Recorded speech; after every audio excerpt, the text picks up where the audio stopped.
Por sua vez, o divino Odisseu lhe narrou também quantas dores aos homens causaram e os trabalhos que havia sofrido, sem omitir coisa alguma. Penélope ouvia enlevada, sem que pudesse dormir, enquanto ele até o fim não contara. Fala primeiro dos Cíconos e como pôde vencê-los. Narra depois como foi ao fecundo país dos Lotófagos, e o que fizera o Ciclope, e de como vingar conseguira os companheiros queridos, que o monstro impiedoso comera. De Éolo disse depois, e de como o acolheu generoso, e o reenviou. Mas o fado já havia fixado que a pátria não retornasse, senão que se viu novamente arrastado por tempestade violenta pelo pescoço mar, a gemer. Dos lestrigões de Telépelos disse depois que destruíram os companheiros ilustres, providos de grevas bem feitas. Todos, somente Odisseu escapar conseguiu na nau negra. Fez um relato também dos ardis e artifícios de Circe e como pôde alcançar em navio provido de remos a casa lôbrega de Hades, a fim de fazer a consulta à alma do Vate Tiresias.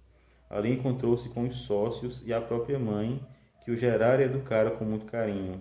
Disse também como ouvir as sereias de voz fascinante e como as plantas chegarem aos rochedos de Sila e Caribe, dos quais ileso ninguém até então escapar conseguira.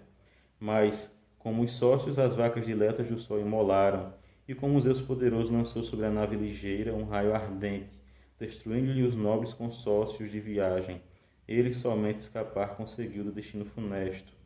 Disse também da Heliogígia e da ninfa pleclara Calipso, que desejava retê-lo, querendo fazer-se-lhe esposa, na gruta côncava e como nutrira, afirmando insistente, que o deixaria imortal e liberto das cãs para sempre.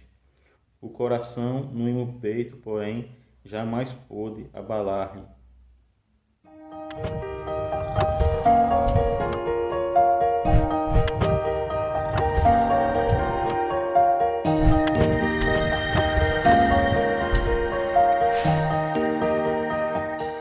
Bem-vindo a mais um Quixotado, ao seu programa de literatura. Se você está chegando aqui pela primeira vez, sugiro que faça a inscrição aqui embaixo e ative o sininho ao lado, para a gente perder mais de vista. Também dá o like aqui logo, para não esquecer durante o vídeo.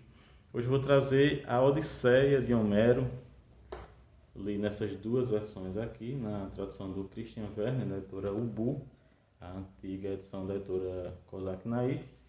E nessa edição aqui, a tradução do Carlos Alberto Nunes, da Nova Fronteira, que vem no box, né, juntamente com a Ilíada. A Ilíada também eu li na tradução desse mesmo tradutor, e já tem vídeo aqui no canal, inclusive. Eu gostei muito das duas edições, das duas traduções, são traduções que não dificultam o texto, não criam nenhum problema de interpretação, de compreensão do texto. É um texto limpo, que vai facilitar muito a vida do leitor, vai fazer com que o leitor conheça principalmente o enredo, né, dessa obra magnífica, né? O segundo poema reconhecido da literatura ocidental, do cânone ocidental, é uma continuação de A Ilíada. As duas edições são muito boas, tem muito material de apoio. Essa aqui tem mais material de apoio. Essa aqui tem o poema Ítaca, do Constantino Cavafis, tem um conto do Kafka sobre as sereias, que remete ao episódio das sereias, da Odisseia. Tem uma introdução com mais de 100 páginas e um pós-fácil do Alfredo Garcia Rosa, que faleceu recentemente e vítima da Covid-19. É uma edição muito boa, material muito bom. A sua capa é que eu não gostei muito do material, você pode ver que já desgastou aqui com a primeira leitura e eu não pretendo ler apenas uma vez, né, esse livro. Mas eu acabo preferindo ainda essa tradução do Carlos Alberto Nunes. Ele optou pelo verso metrificado, embora branco. O Christian Werner também usa um verso branco, mas não metrificado. Essa tradução aqui também, nessa edição, ele traz resumos dos cantos, né? No início de cada canto ele traz um resumo, que eram resumos usados pelos escribas, pelos estudiosos de Alexandria, e traz os escólios, né? Ou seja, os livros em que foram encontrados os cantos específicos. Eu gosto mais dessa tradução aqui ainda, mas tanto uma como a outra são muito boas, né? Qualquer um que você optar por comprar vai lhe trazer uma experiência muito vívida, muito fiel ao poema, né? A ideia da narrativa, ao enredo. E o enredo desse poema é fantástico, mas o mais fantástico que eu acho ainda é a estrutura narrativa que Homero, ou os Homeros, utilizam aqui, né? A gente sabe que Homero não foi um poeta único. Eu acredito que houve essa figura do poeta que reuniu realmente esses cantos todos e aí que dá essa estrutura, essa base, né, que ficou para que fosse escrito. É um poema que vem sendo declamado ao longo de vários séculos, né? A Guerra de Troia, de Ilion, teria acontecido mais ou menos em 1300 a.C. E o poema vai tomando sua forma final já no século VIII, né? No século VIII é que se fala dessa figura desse poeta mítico, que seria cego. Inclusive tem um poeta aqui na própria Odisseia, que aparece na corte de Alcino, Demódoco, que é um poeta cego, né? E essa questão da cegueira e da inspiração é algo que é muito antigo. Eu estava lendo, por exemplo, agora um livro do Junichiro Tanizaki, em que ele fala sobre os Kengyo, que são músicos, mestres músicos cegos, na tradição japonesa. Então, essa questão da cegueira como uma forma de você enxergar além, de você receber a inspiração das musas, né? É uma lenda muito antiga, né? E que faz parte do imaginário de várias culturas. E aqui aparece o Demódoco e talvez isso tenha servido também para que se criasse essa lenda desse Homero cego, analfabeto, né? Já que naquela época não existia a escrita na Grécia. A escrita foi estabelecida alguns séculos depois, inclusive tem diálogos de Platão em que Sócrates defende que a cultura deveria ser ainda oral, que a escrita ia acabar com a memória. Isso é interessante. Era uma tecnologia ainda nova no século V e IV antes de Cristo, portanto. E o poema A Odisseia, ele difere muito da Ilíada em temas, em estrutura narrativa. Inclusive, os estudiosos daquela época consideravam que a Ilíada era um poema superior. E apesar de eu gostar mais da Ilíada, depois dessas várias leituras de Odisseia, inclusive eu já tinha lido a Odisseia em prosa, né, nessa coleção aqui. Essa edição aqui eu já tinha lido da Odisseia, é uma edição em prosa. E os historiadores, os estudiosos daquela época diziam que a Ilíada era superior, e eu gosto mais da Ilíada, dos temas, da forma como são abordados e dos personagens. Mas em questão de estrutura narrativa, a Odisseia eu considero bem superior, né? E eu vou explicar por quê daqui a pouco. Primeiramente vamos falar sobre o enredo. Eu não vou esgotar o enredo, porque é algo muito extenso. A primeira novidade nessa narrativa é que ela começa já perto do fim. Começa com a telemaquia. Telêmaco está lá, acabrunhado, horrorizado com os pretendentes da sua mãe, da Penélope. Ele já está chegando aos 20 anos de idade, né? Já fazem quase 20 anos que Odisseu partiu para a Guerra de Troia. A guerra durou 10 anos, ele tentando voltar para Ítaca, e completam mais outros 10. Como o Telêmaco tinha nascido aí pouco antes da partida de Odisseu, então a gente sabe que ele está chegando aos 20 anos de idade. E Telêmaco, acompanhado por Mentor, é uma forma humana que a deusa Atena toma. A deusa Atena, que é a deusa da astúcia, né? Então por isso que ela teria como preferido Odisseu, né? Já que Odisseu seria o muita astúcia, né? O muita tenência, o mais astucioso, mais melindroso dos homens. Então ela, travestida de Mentor, procura Telêmaco no palácio dele, em que ele está lá chateado porque tem um monte de pretendente que está comendo tudo o que o pai deixou para ele. E ela o convence a procurar os heróis da Guerra de Troia que conseguiram voltar para casa, né? E quem são? São Nestor, o idoso Nestor, está vivo ainda, está lá no seu palácio, e depois Menelau, que voltou da Guerra de Troia com Helena, né? A causadora da guerra. Então a telemaquia, a gente vai acompanhar Telêmaco indo até esses heróis para procurar notícias do seu pai, né? De Odisseu, saber se ele escapou, se está vivo, se eles sabem de alguma forma que ele esteja voltando para casa. Em um desses cantos, né, da telemaquia, quando ele visita Menelau, Helena, a esposa de Menelau, vai se acusar, né, pela culpa de ter causado essa guerra, né, que tanta dor e sofrimento trouxe para os gregos e troianos. E a gente vai perceber que um dos temas centrais do poema, da Odisseia, é justamente o comportamento feminino. Em vários momentos do poema a gente vai perceber que existe um confronto entre a mulher que se porta bem, né? A mulher que seria o exemplo da mulher cuidadosa, amorosa, que seria a Penélope, enquanto que a gente vai ver o exemplo das mulheres pérfidas, né? Como a Helena, que se acusa ela mesma, né? Ela diz que é uma cara de cadela, né? Porque causou essa guerra.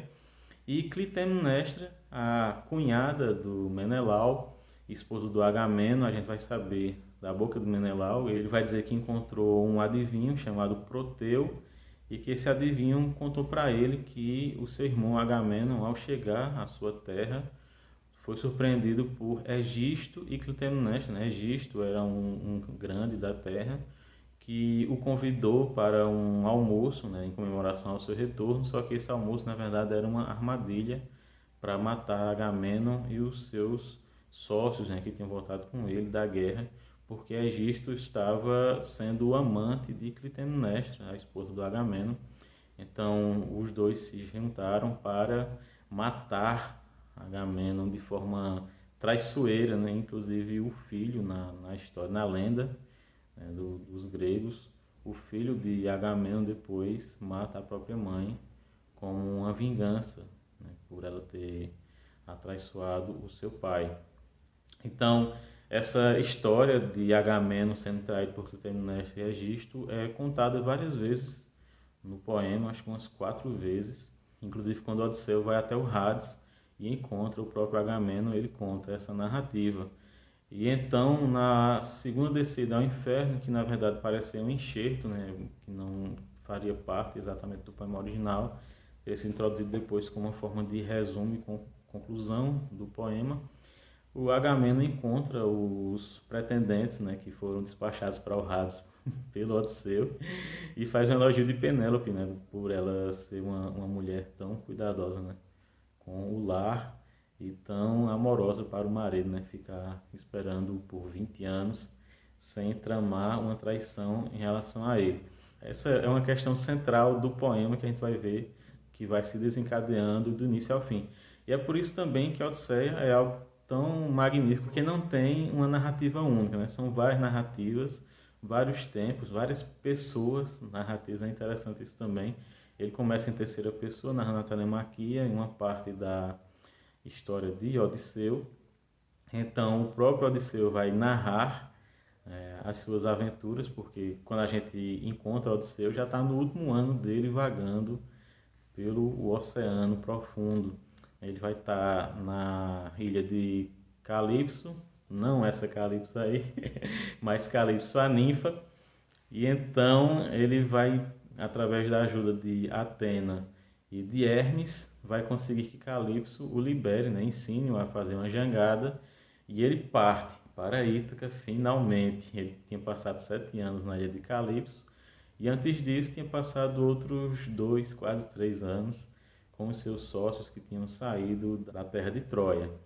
Poseidon, no 18º dia dele no mar, nessa jangada, descobre, né, que ele está indo todo faceiro para Ítaca e aí decide destruir essa jangada. Né? Ele sabe que não pode destruir Odisseu, mas que pode dificultar a sua viagem. E por que Poseidon odeia tanto Odisseu? Por causa do episódio que era a Ciclopeia. Esse episódio é um dos episódios mais famosos, é um episódio que mostra como Odisseu era inteligente, né? Além de ser um grande guerreiro. Odisseu engana o Ciclope Polifemo. Eles vão até a ilha desse Ciclope e então entram na gruta dele, tentando pegar alguma coisa ali para comer. Só que quando estão lá dentro da gruta, o Polifemo chega e tampa a gruta com uma pedra gigante que eles não conseguem mover. E então o Polifemo começa a comer os companheiros de Odisseu, comendo de 2 em 2. Odisseu então tinha levado uns vinhos, né, muito bons. E esses vinhos ele convence o Ciclope Polifemo a beber. Polifemo bebe, fica embriagado, então cai dormindo, bêbado. E ele então pega um tronco de árvore, juntamente com seus sócios, decepa a ponta do tronco para ficar bem pontiaguda, queima no fogo, né, e então perfura o olho do Ciclope, né, de Polifemo. E ele tinha dito ao Ciclope que o nome dele era Ninguém. Então os outros Ciclopes, ao ouvir a gritaria de Polifemo, né, porque ele sente muita dor, né, pelo olho perfurado, eles perguntam: o que foi que aconteceu, Polifemo, lá de fora? E ele grita de dentro: Ninguém! Ninguém furou meu olho, ninguém furou meu olho. E então os Ciclopes acham que realmente não foi ninguém e vão embora, e deixam ele lá, né? Ele fica enfurecido. Odisseu e seus colegas que sobreviveram fogem na barriga de ovelhas que o Ciclope criava, né, dentro da sua gruta. E então eles, ao fugirem, né, Odisseu já no barco grita para o Ciclope dizendo que o nome dele era Odisseu. Aí o Ciclope atira rochas sobre os barcos, quase atingindo, e eles acabam voltando para a praia, mas conseguem sair de novo, né? E o Ciclope então diz que o seu pai, Poseidon, o curaria, né? Poderia curar o seu olho. E Odisseu diz que nem Poseidon, se quisesse, poderia curá-lo. Então Poseidon ouve a oração de amaldiçoamento, né, do Ciclope, de Polifemo, e decide então intervir para destruir Anal e os companheiros de Odisseu. Esse é um dos episódios mais famosos, mais interessantes da Odisseia. E aí a gente vai para a narrativa do narrador não confiável, porque essa parte da história, né, a parte realmente da aventura de Odisseu, né, a Odisseia em si, é narrada pelo próprio no Palácio de Alcino.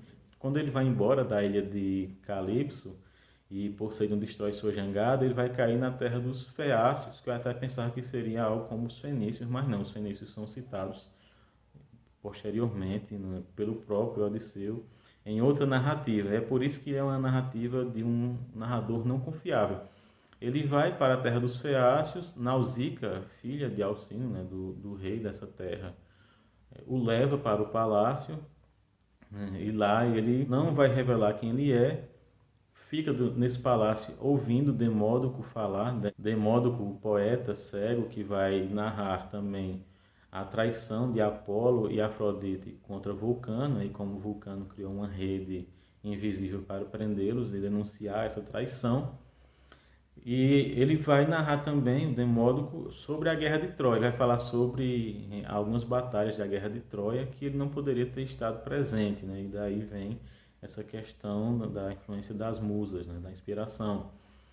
E Demódoco então vai contar algumas coisas da Guerra de Troia e o Odisseu vai chorar, né? Então Alcino vai perceber que tem uma coisa ali dele com essa guerra. Ele vai então revelar quem é e vai narrar as suas aventuras. Então é na narrativa das aventuras dele que vai ter esse episódio do Polifemo, né, na Ciclopeia.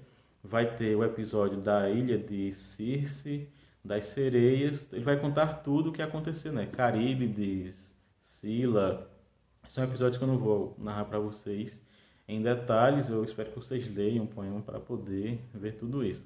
Em relação apenas ao episódio de Circe, que eu acho muito interessante, é que existe uma influência clara desse episódio para um dos episódios do Evangelho, né, que é o episódio da Santa Ceia. É ofertada por Circe uma ceia que a gente pode chamar de divina, né, já que Circe era também uma deusa. E nessa ceia, né, acaba que os amigos dele vão dormir e ele fica sozinho com ela. E então Odisseu se ajoelha perante Circe e pede a ela que permita que ele volte para Ítaca. Ela, no entanto, diz a ele que ele vai ter que primeiro ir para o Hades para falar com Tiresias, um adivinho também muito importante na mitologia grega. Tiresias teria sido a única sombra que teria recebido de Perséfone o poder de continuar consciente, né? Todas as outras sombras seriam inconscientes lá no Hades. Então ele fica sabendo que vai ter que ir para o Hades, fica muito triste por isso e vai falar com seus companheiros que estavam dormindo, né? E os acorda para convencê-los a ir para o Hades, né? E me lembra demais o episódio da Santa Ceia, inclusive o próprio Odisseu em alguns momentos não aceita o cálice que Circe lhe oferece, e ele acorda os seus companheiros para convencê-los de que terão que ir para o Hades também, né? Existe uma comoção muito grande entre eles em relação a isso. E o próprio credo, né, da Igreja Católica fala, né, que Jesus desceu à mansão dos mortos, né? E isso é puramente uma alusão a essa mítica de ir para o Hades, né? Naquela época, todo poema, a partir da Odisseia, né, todo poema, o herói tem que ir para o Hades, né? Tem que falar com as almas dos mortos para poder saber que caminho seguir. E a Circe, que tinha transformado os companheiros dele em porcos, né? Mas através da ajuda de Hermes ele consegue convencê-la a destransformá-los, né? A voltar a ser humanos. É um dos episódios também muito famosos da Odisseia. E algo interessante também é que dá para ver, pelo menos eu percebo assim, né? Desde que eu li até a Odisseia de Hesíodo, que muitas das coisas que eles descrevem como deuses, na verdade seriam eventos da natureza, coisas naturais. Por exemplo, o Ciclope para mim é claramente um vulcão. Você percebe que o Ciclope tem um olho só como vulcão e que atira rochas, né, no navio. E também tem Caribe, que seria um redemoinho no mar, né, que puxaria os navios e depois devolveria apenas os destroços. Então, são muitos eventos que parecem coisas naturais e que eles personificavam. Inclusive, os deuses, né, eles vão personificando os deuses em relação a várias coisas, inclusive a humanos também, né? Existe essa lenda também, muitas vezes o pessoal diz, né, que às vezes um mendigo que você maltrata é na verdade Jesus disfarçado. E tinha muito isso mesmo, inclusive eles aqui falam claramente as mesmas coisas, só que dizendo que seria Zeus, outro deus disfarçado, para saber se o homem era justo ou injusto. É, inclusive tem um trecho que eu vou ler aqui nas duas versões para vocês verem também em relação à tradução dos dois, como deixam bem claro o sentido, né, apesar de uma certa diferença nas escolhas vocabulares e na métrica. É no canto 18, versos 130 em diante.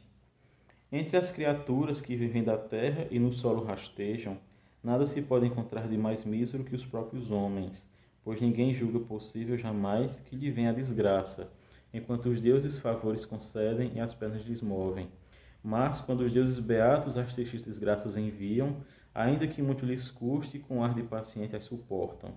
Vário é o feitio da mente dos homens que vivem na terra, tal como os dias que o Pai dos mortais e dos deuses lhes manda. E agora vai ser na tradução do Christian Werner. Nada mais deve que o homem a terra nutre, entre tudo que sobre a terra respira e circula. Nunca alguém pensa que no futuro mal sofrerá, enquanto deuses ofertam sucesso e os joelhos se mexem. Mas quando deuses venturosos completam funesto, também isso, sem querer, suporta com ânimo resistente. É tal a mente dos homens sobre a terra, como o dia que conduz o Pai de varões e deuses.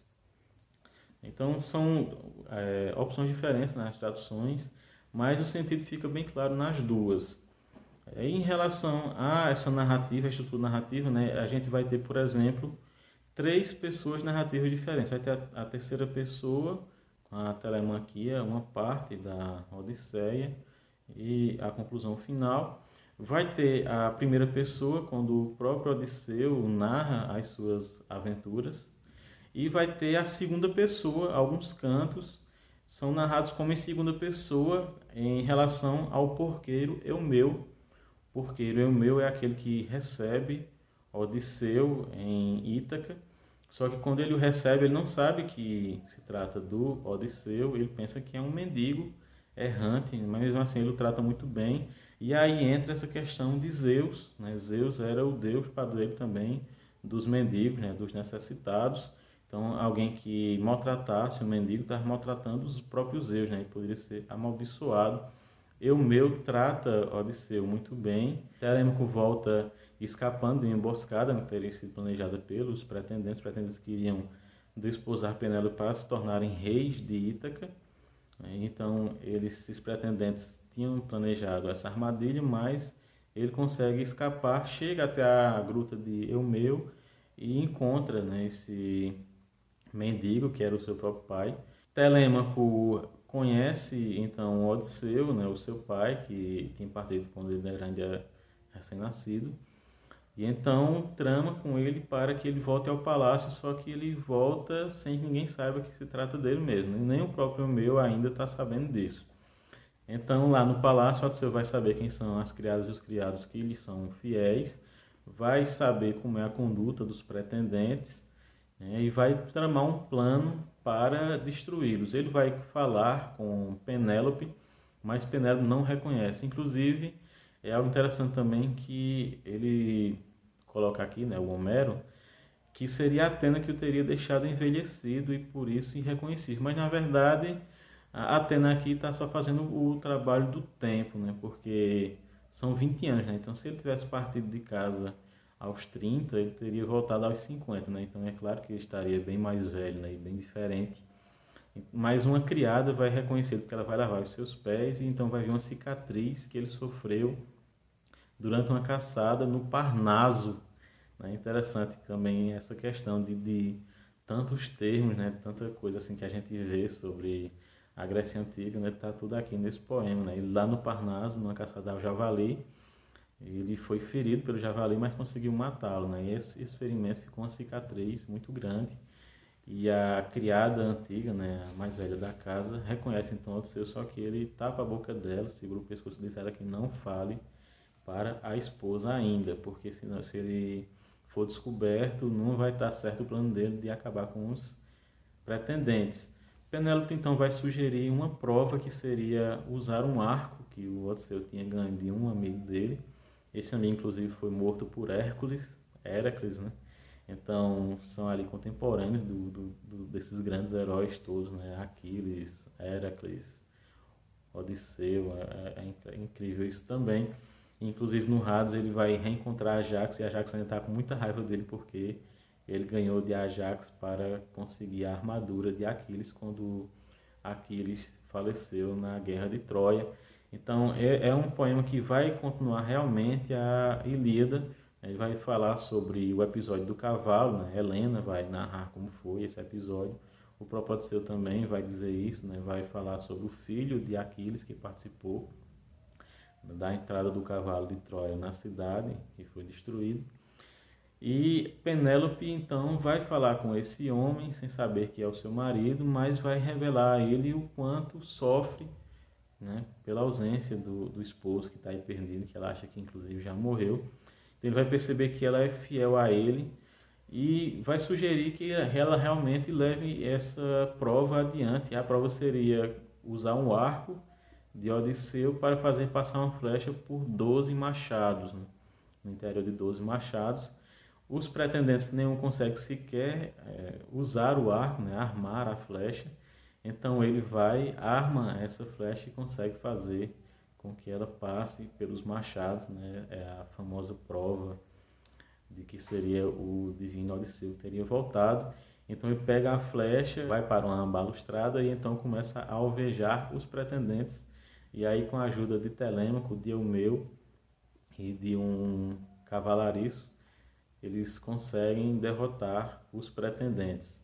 Então eu estou revelando aqui tudo o que acontece, basicamente, porque é um poema muito antigo e o mais importante não é exatamente o acontecimento, né? Todo mundo já sabe, né? Já sabe que Penélope durante muito tempo ficou com a desculpa de que teceria uma mortalha para Laertes, pai de Odisseu, né? E essa mortalha era fazia durante o dia e desmanchar durante a noite, né? Os pretendentes então descobriram e aí querem forçá-la ao casamento, né? Já que o Telêmaco alcançou a maioridade e que Odisseu não volta. Então, inclusive esses 20 anos eu acho interessante porque no nosso Código Civil se usa um período parecido para a declaração de ausência. Eu acho que talvez venha daí essa tradição de aguardar, né, pelo menos os 20 anos para ver se o ausente volta ou se dá por morto realmente. Então é muita coisa assim, não dá para esgotar tudo, né? A Odisseia é um poema imortal, um poema que suscita interpretações e que as pessoas estão falando e lendo e recitando e remontando há quase 3.000 anos, né? Inclusive a estrutura que a gente tem hoje, né? Os 24 cantos, né? Que ela é dividida, é algo que foi 500 anos depois, né? De que esse poeta criou esse poema, né? Já os sábios alexandrinos que criaram essa divisão. A divisão anterior era mais por episódios mesmo, né? A enciclopédia, a telemaquia e assim sucessivamente. Então, o narrador dessas aventuras, né? A parte realmente da aventura de Odisseu, esse narrador não é confiável. É um poema também que tem muito dessa marca do antibelicismo, né? Ele chora muito essa questão da guerra. Inclusive Menelau, quando encontra Telêmaco, vai dizer o seguinte: mas enquanto eu por aquelas paragens reunia riquezas, certo indivíduo às escuras privou-me do mano dileto, por modo súbito, graças ao dolo da esposa funesta. Esse o motivo de não alegrar-me com tanta opulência. De vossos pais, porventura soubestes, quem quer que eles sejam, pois não somente arrostei 1000 trabalhos, também vi perder-se minha morada bem feita e opulenta de todo o conforto. Oh, quem me dera viver com 1/3 dos bens do palácio, contanto que vivos fossem os homens que outrora caíram, de Argos distantes, nutridos de corcéis, na planície de Troia. Um poema que lamenta muito essa questão, né, da guerra de Troia também. Os heróis que faleceram nessa guerra, né, nessa desgraça tão grande que se abateu, é como se fosse o final da Era de Ouro aí da Grécia, né? A partir daí jamais surgiriam heróis tão grandiosos quanto aqueles. É um poema imortal, um poema magnífico, né? Espero que vocês se interessem pela leitura, né? Consigam aí a edição que vocês preferirem. Inclusive eu comprei ontem a edição da Penguin, o box com a Ilíada e a Odisseia. Quero reler também nessas versões. É algo magnífico. O Homero se tornou o meu autor preferido, né? Aquele autor que agora eu quero estudar, né? O resto da minha vida, ler as mais diversas traduções. E espero que vocês tenham gostado do vídeo. Se gostaram, não sei se de inscrever, de curtir, comentar, compartilhar. E a gente se vê no próximo Quixotado, seu programa de literatura.